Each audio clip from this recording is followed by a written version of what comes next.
thanks for listening. This is Brian Hurley from Business Performance Improvement. The podcast Lean Six Sigma Bursts are short lessons, comments, Q&A, and insights. If you have a question, send your question through the Anchor app, and we might feature you on a future episode. Or contact me at biz-pi.com. So let's continue our discussion on data. Data is important because it gives us objective evidence more than just opinions or ideas or thoughts. So that also can take the emotion out of issues and problems. We can say, well, this is just where we're at. It happens this many times, this much quantity.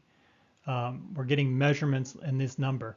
It takes it away from the finger pointing that says this person's doing something wrong or this team's messing up.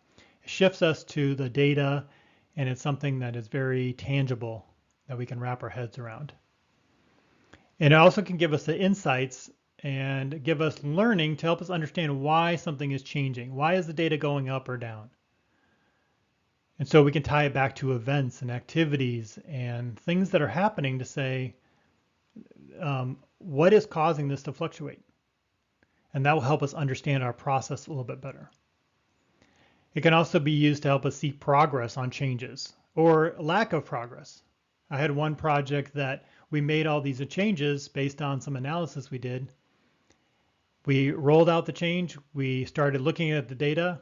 Nothing happened. It was the same results we've seen. We were confused because it was like, we actually did studies. We figured out that if you change these things, it'll work. And it didn't work. What happened? We went back and checked our list and, there was one thing we didn't actually implement yet. And this happens a lot, that we didn't quite implement all the things on our list. And maybe one or two of those things that we left off were pretty critical. So we went back, finished that last action, and then all of a sudden we saw the data drop. And that was what we were hoping to see. But if we weren't tracking the results, we would have assumed that we had done everything and that things should be better. We hadn't verified it. And then finally we saw the numbers match what we expected to see. And then we could claim success on that project. And sometimes the data is wrong. So we have to be aware of that. And part of an improvement project is to figure out if your data is good or not. Because if it's misleading or wrong, it's going to drive bad behaviors. And we don't want that. So part of the improvement methodology is you have to clean up and fix your data if there's something wrong with it. And we have different methods and techniques to go validate the data is good. But if we have problems with the data, we have to back up and fix it. We can't just proceed with bad data and hope that things are going to get better, because it's just going to make it harder to see the real problem and understand what's happening. Let me pause for a moment to tell you about our sponsor, Creative Safety Supply. Creative Safety Supply is a great resource for free guides, infographics, and continuous improvement tools. I recommend starting with their 5S guide. It includes breakdowns of the 5 pillars, ways to begin implementing 5S, and even organization tips and color charts. From red tags to floor markings, it's all there. Download it for free at creativesafetysupply.com/5S. Here's an example that I'd like to share where data became very important and how it was misleading or incorrect, and it caused a lot of difficulties during the 1948 presidential election. So as people were voting, they were doing some exit polls, and what they were seeing was that Dewey was winning in the exit polls. However, in the actual outcome of the election, Truman had won 49% to 45%. And so there was a lot of confusion about what happened.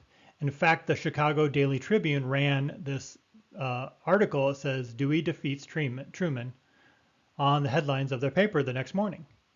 And that's a picture of Truman holding up the newspaper, kind of smiling that they got that wrong. So what went wrong?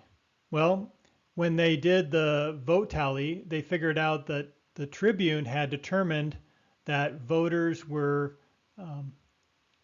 being called to ask their answer about who they voted for. However, in 1948, not everybody had phones in their homes. And so when they were reaching out to people by phone, they were actually reaching more wealthy voters. and they tended to favor Dewey in that election. So they were getting a skewed view of the results.